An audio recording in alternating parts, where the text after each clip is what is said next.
Happy Friday. So the last video exploring the voyage stage of the leadership journey. And as I've said, because I don't want to take any credit for this is inspired by the article, The Leadership Odyssey in Harvard Business Review. And the authors named these 3 stages of the journey that a leader has to go through to move from being directive to more empowering and enabling. And it is a journey of change. And I've just overlaid what I think needs to happen at each part of the journey. And I wanted to talk about support and persist. You should not and you cannot do this alone. You need a support network to encourage you on the journey, to also hold you accountable for achievement of the goals that you put into your map at the start of the voyage. You need people that will give you honest feedback about how you're doing and how on your leadership approach and behaviours. So your support group needs to have trusted colleagues who you know will be honest.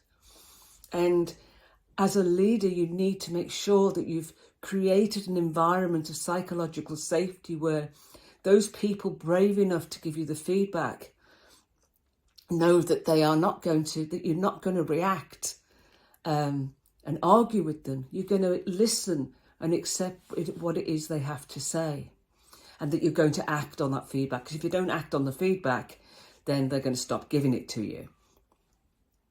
And the other thing is to persist. As I've said on many of these videos, this is a journey. It can be arduous, it can be a struggle, but you need to keep going.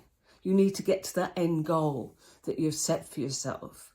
You need to acquire the skills you've mapped out in the map and achieve the milestones that we talked about last week. And remember that when you step outside of your comfort zone, and I've put this diagram into this week's newsletter, you can see there. So you step outside your comfort zone, you step into the fear zone. This is the unknown. And then you can step into the learning zone and then into the growth zone where you apply the learning. The thing to remember is that each time you step outside your comfort zone is getting bigger. You're stretching it.